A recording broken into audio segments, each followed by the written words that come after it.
Hey, we want to welcome you guys to the FBC Okeechobee podcast. We're glad that you are joining us today as we're continuing talking through the book of Mark, little by little by little. It's taken a long time, right? I'm okay with that. Me too. All right, very good. Well, we talked last week about the death of John the Baptist and what a lot of that entailed. And it's a very interesting passage to me with all of the little details and things that happened there. But this death of John affected Christ. And we see that a little bit here in these passages that we're going to look at today, because he kind of wants to get away. Some of the other Gospels go a little bit more into detail in this, in that he really just wanted to get away from everybody and be alone because of what had happened to John. And that shows you, and this is a really interesting point from my perspective. You know, we see Jesus baptized by John. We see some interaction with them, but they were related. Mm-hmm. They were cousins. And I mean, they grew up together. Yeah. And we don't think about that part, but they did. They were extremely close in age. I mean, Mary and Elizabeth, John's mother, were pregnant at the same time. So they would have known each other, grown up together, been around each other. I mean, you've got, maybe a little more so than me, you've got relatives, cousins that you were very close to, growing up, and still are. And you talk to them, you text and, back and forth, and always try to get together whenever possible. We've made some trips to Orlando, to Disney and things like that to meet up with some of them. So Jesus is also somebody incredibly important to him. A personal relationship. And I don't know if we always think about Jesus as having that. Well, to me, it's not even that side of it, that he's got this personal relationship, but that he's God and he knows where, he allowed it to happen. Mm-hmm. And so for him to be hurt by that, or to find difficulty in it, is very telling, I think, and is interesting to read about. And remember that in his incarnation, and this is a key point to this, in his incarnation, he did not apparently have all of the omniscience that the Father possessed or the Holy Spirit possessed at this moment. So he is still holy. He is still God incarnate. He is still, pre-existent as far as he is eternal and those things. But he set aside some of that power and some of those things. And so I think he would have very quickly known and understood the Father's plan in this. But it would have still, I see how it still hurt. Because one of the things to think about is, John's going to be in the presence of God. John's fine. They would have been, John at that point probably would have been in paradise, was otherwise known as Abraham's bosom. There's a lot of theology behind that, but that would have been where he was at. And I think Jesus would have been good with that. But stop and think about John's last days in prison. Very unpleasant situation. Painful death. And then a painful death. So I think that did affect Christ. And I think it goes to show, too, that we don't have to be unfeeling about things. When we have difficulties, it's not that they're not hard and that we can't expect to have those difficult emotions that go with it. I think it just depends on how we process them. Because we can deal with death and know that it hurts, even knowing that that person is going to be with God. It's the separation. Yeah. That's what I talk to families a lot of times about is, especially when you know that person, they know Christ. Yes, they're fine, but where the grief comes in is that separation. That for the rest of our time on earth, however long that is, we're apart from them. Mm-hmm. And that's especially hard when you're dealing with someone, a lot of times losing a parent, losing a spouse, losing a child. losing some folks, they have those people that are just best friends. I mean, they spend all their time with. Losing someone in that kind of situation, that's, really, really hard too. And so Jesus heard in this, and it shows a little bit of that human side of him, the fully God and fully man in his pain in this. But the book of Mark doesn't emphasize that particular part of it as much as some of the other gospels do. But you can clearly see that Jesus is ready to get him and the disciples off by themselves to rest, to spend some time alone. And so here's where it picks up in verse 30. It says, the apostles returned to Jesus from their ministry tour and told him all they had done and taught. Then Jesus said, let's go off by ourselves to a quiet place, rest a while. He said this because there were so many people coming and going that Jesus' apostles didn't even have time to eat. So they left by boat for a quiet place where they could be alone. But many people recognized them and saw them leaving. And people from many towns ran ahead along the shore and got there ahead of them. Jesus saw the huge crowd as he stepped from the boat. And he had compassion on them because they were like sheep without a shepherd. So he began to teach them many things. So here we see Jesus hurting.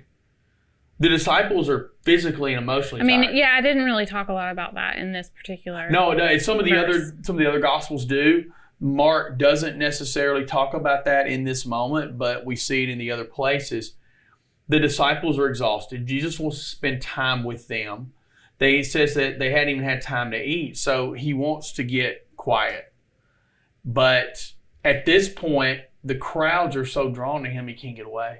And they literally follow the boat, and they guess where he's going, and they get ahead of the boat because they're on the Sea of Galilee is where they are. And we call it the Sea of Galilee, but it's just really a lake is all it is. The Jordan River empties in one end and empties out the other end, and it's just a big lake right there. And it has a propensity to have a lot of storms on it. The Sea of Galilee would have been where Peter and Andrew and James and John would have fished before they were called by Christ. It was a very important area in Israel. So they get there ahead of them, and Jesus in verse 34 it says he saw the huge crowd as he stepped from the boat, and he had compassion on them because they were like sheep without a shepherd. Jesus here had some personal needs. But he set aside a personal need in this moment to meet the needs of others. It's a really strong display of selflessness instead of selfishness. Mm-hmm. And I'm really fascinated. I'm fascinated by it from the point of view of trying to take and apply this principle to humans, just average, everyday, normal people, because we get wore out, right? We get tired. We need peace. We need quiet. We need downtime. God designed us. So that's one of the reasons we have the Sabbath. The Sabbath is not only for us to worship, the Sabbath is also for us to rest, because God understands that. So here Jesus and the disciples seem to be run down. And we know what Christ is dealing with the loss of John. And yet when confronted with these people, instead of saying in any form or fashion, hey, y'all come back tomorrow, he stopped what he was doing right then and put the needs of others ahead of the needs of himself and the needs of the disciples. I think, though, that I'm just going to throw this out there. Sling it. We'll see what we think. I feel like a lot of times we get exhausted, and I'm not saying that we don't need to rest, but I think that we're so exhausted a lot of times, not because we're doing the work of the Father, but because we're doing the work of the world to further our name or further our careers or, I don't know, pursue this thing or that thing that are not necessarily important, and it leaves less time for us to exhaust ourselves doing the work of God than it is us just frivolous work. Yeah. And so I see that we do need that time to rest, and I think that Christ recognizes that, even though he puts it aside for a while. So I don't know. I think that that we get busy too, but I don't know that we're always busy in the good Christ things. was busy doing the Father's work. Yeah. What are we busy doing? Yeah. And the other side of that, I think, is what you brought up, which I think is very, very astute on your part, is what are we exhausting ourselves with? Mm-hmm. Because I think we do. In our culture, we run ourselves into the ground. We stay in the middle of the road going constantly for careers, for social situations, for all of our kids' activities that we put them in. We were just talking about that the other day. Like I feel that pressure, that outside pressure sometimes to say, oh, well, Charlie needs to be in another activity. But I was just talking to you that between therapies and schoolwork and things and then church activities, it's hard to imagine adding something else on top of that. Yeah, because she's got a lot of extra things going on. Yeah, and so it's not that I don't still question, like, I don't want to deprive her of some fundamental opportunity, but in reality, like Christ was willing to put aside some basic needs that needed to be met in order to fulfill the will of God, mm-hmm. and to have compassion. Take care of people.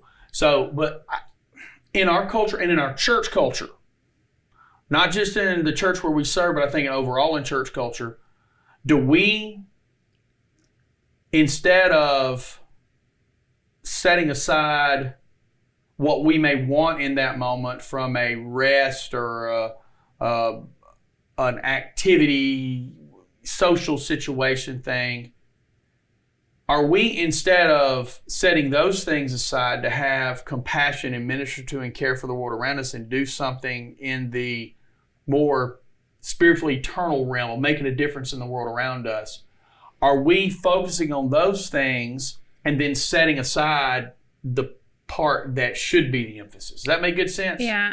I feel like most of us, if we check ourselves, can say that there's an area where we're giving too much to further our own goals, and we are exhausted. I think as a I think just as a culture, a country, we are exhausted financially, physically, emotionally, and spiritually, but it's all in pursuit of things that I wonder they have no. I'm not going to say no, but a lot of the things that we pursue don't have eternal value. Absolutely not. And an example might be, as we run up to Christmas time, like one thing that I kept thinking about was that, God, I don't want to extend financially to the place that I can't give in a needed area. And so are we filling up our children's Christmas list so high that we don't have any margin to give to someone else that is in need. Yeah. And I'm not necessarily even saying to someone else who needs another toy, because I don't know that we all, in America, there are people who are in need. But even if that's to, someone who had, especially during this pandemic, who can't pay their power bill, or to someone who can't feed their family on Christmas, or to an outreach that is overseas, I don't want to extend myself to the point that I can't give. Mm-hmm. And I think that needs to be applied to all areas of our lives. I don't want to extend myself to the place that I can't give my time to someone mm-hmm. who needs to have a moment of my time. Yeah. And I just be honest. I think sometimes when we exhaust ourselves, the first thing to go are the things of God. Yeah, they are. I'm just being honest. Yeah. I look at churches and the people in them, the first thing they're ready to dip out on is service. The first thing they're ready to dip out on is being in a small group, or being at a worship service, or making it a priority to have their kid at a children's ministry function where they're going to hear the Word of God. We don't miss baseball practice, but we'll skip all the other stuff. It's a pet peeve of mine, and I'm venting a little bit. Well, but I just think, Christ is exuding here what's important. How are we as a culture, as a church culture, are we putting the emphasis on the right important things, or are we not? I think anytime you look at scripture and you see from the example that Christ gives us to what he's willing to exhaust himself with. And then I was convicted this morning. I was reading in Jeremiah, and it talked about how he was supposed to go to the people and basically tell them what God needed him to say. Mm-hmm. And in that, he was bringing judgment on the people because they were serving other gods and they were worshiping other gods that they had made. And so I just kept thinking, like, am I worshiping something that I have made? And it may not be a statue. It may not be a literal idol or God, but the things that we make ourselves are our namesakes or our careers or things that we are pursuing and we are making for ourselves. And if we are worshiping those things at the expense of worshiping God, then they are idols. They're idols. And I think we make careers idols. Yeah. I think we make sports idols. I think we make social pursuits idols. I think we make material possessions idols. And I believe I've just seen it so much. I think the first place we're willing to drop are the things of God. Yeah, I agree with that. And I'm not immune to it. I see it in my own life. No, we can do it ourselves. I see the futility in some of the things that I pursue and the activities that I pursue and how easy it is to let other things that are worthy fall by the wayside. Mm-hmm. And that includes the time that we spend with our children and explaining God to them. Like one thing that I may drop at night, we spent too much time doing this, and listen, the nighttime routine takes way longer than you anticipate. I hope we're not the only ones. No. And so from talking to some folks, I think we're probably doing pretty good in the situation. I think we kind of got our act together reasonably well. Okay, well, that's good to know. But at the same time, one of the easiest things to drop is that let's just not do that Advent story today, or and we'll get that tomorrow. Mm-hmm. There's things that are so easy to drop, and maybe we should be less willing to drop the things of God and drop something else. Yeah. Because what's of real eternal significance? Like, what's the most important thing? Your child, and because this is the world I live in as far as, being a parent and all those things. What's more important, my child having and knowing the things of God, or catching another fish? Yeah. Shooting another deer, catching another baseball or a softball or a volleyball or any other shaped ball, whatever kind of sport it is. What's more important? What's more long lasting?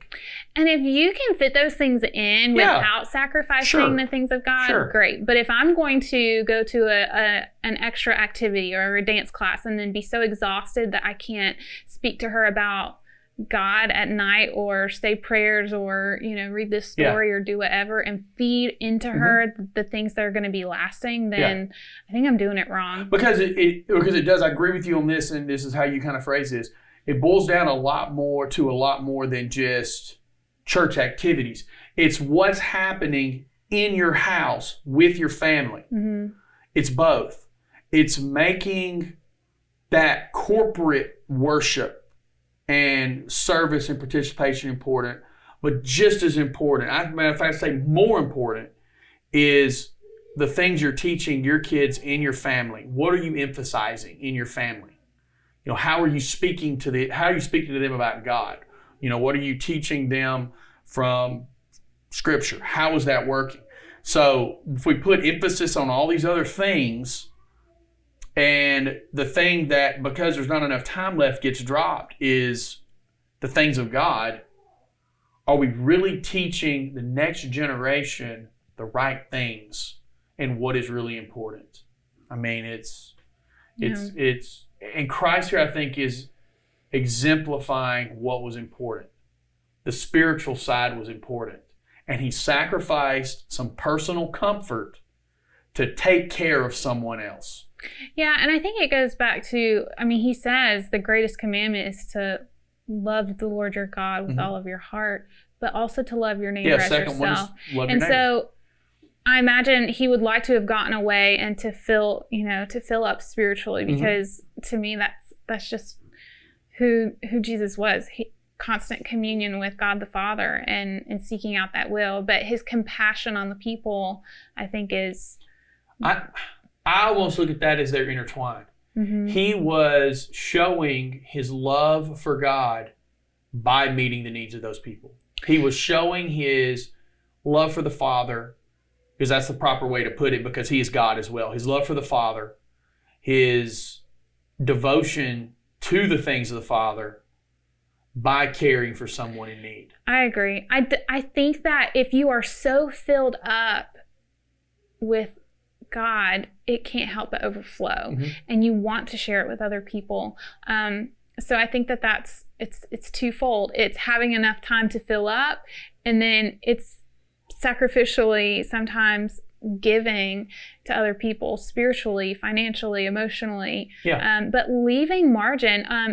We talked about in the past some of the times where they would go in and they would is it called gleaning a field or whatever? They would purposefully drop they would leave a portion of it for others to come in. Yes. And so I think that we need to do that also. We need to leave a portion of our time, because if God does call on you to reach someone, but you say you can't because you haven't left enough of those resources to do so, then we're missing an opportunity. I think especially important in your family. Yeah. For those kids, for those grandkids, to leave that time for them to teach something of significance to them. There's time for the sports and, throwing a hook in the water and going hunting. My dad did all that stuff with me. And so there's an important point there for us to leave something for us to give to those around us, and making that more important. And being bold in that. Parents being that into your small children who are living at home. And then for older adults who have children or grandchildren, asking them, how are you doing in this area? Challenging them, not being silent. God has given us a spirit of power and of love and of self-control. And I think that part of that power is to be able to speak truth and hard truths to the people that we love at any stage of that a family might be in. Very true. Yeah, I just look at this, and I just, as I was reading this passage this morning, kind of preparing for this. I don't over prepare for this by any stretch, because I want it to be very, kind of free flowing. We never know where we're going to wind up. The thing that stuck out to me more than anything else was the fact that Christ set aside what he wanted to do what was the most important. And I think as individuals, we've got to ask ourselves, is what I want the most important? And not that we can't enjoy life. Because, serving and doing for the Lord brings enjoyment in and of itself. I mean, anybody that says it doesn't has never done it properly. But we can have some of that recreational time, enjoy ourselves in those things, but still make sure that our world is in the right order. And I just think we're out of order as a whole, as a culture. I think we're out of order. And I'm susceptible to falling in that too. I think all of us can be susceptible to falling into that. So I think we've got to cut that and ask ourselves, what is the most important thing? I agree. Because when a family is willing to get up, spend the whole day at Disney, but then because they're tired, can't get up and come to church, I got nothing for that. Just bluntly, I don't. I'm like, and maybe that's how I was raised, because whatever we did on Saturday, Sunday was still get up, go to church, because that's the Lord's day and that's important. That's what we do. No matter how late I stayed up. I remember going to some of my friends' house spending the night when I was in high school. And we would stay up sometimes till 4 or 5 o'clock in the morning like maniacs. But I was still at church on Sunday morning, and I better not fall asleep in the service. And it was fine. Mom never minded. Dad didn't care. It was okay. But I still had my responsibilities to the things of God. And I was going to fulfill those, because it was what I was supposed to do, because it was honoring to him, and I was taking care of my spiritual life at the same time. So just having those priorities in the right order. Jesus had the priorities in the right order. He was exhausted mentally, physically, emotionally, and yet he stepped up and took care of other people's needs and put the needs of others and the needs of the Father, because those people showed up because the Father sent them. Always. That is always what he did. His whole life was about putting us or putting others first. And he's our example. Mm-hmm. So he put the things of the Father in front of his own desires at that moment and lined up with him. And he took care of those people. It's a great example to us. Yes, absolutely. So, I've enjoyed our conversation. All right. We will have a podcast next week, but we won't have a podcast the following week. So be sure and check us out next week, and then we'll take a break for a week and be back with you with another FBC Okeechobee podcast.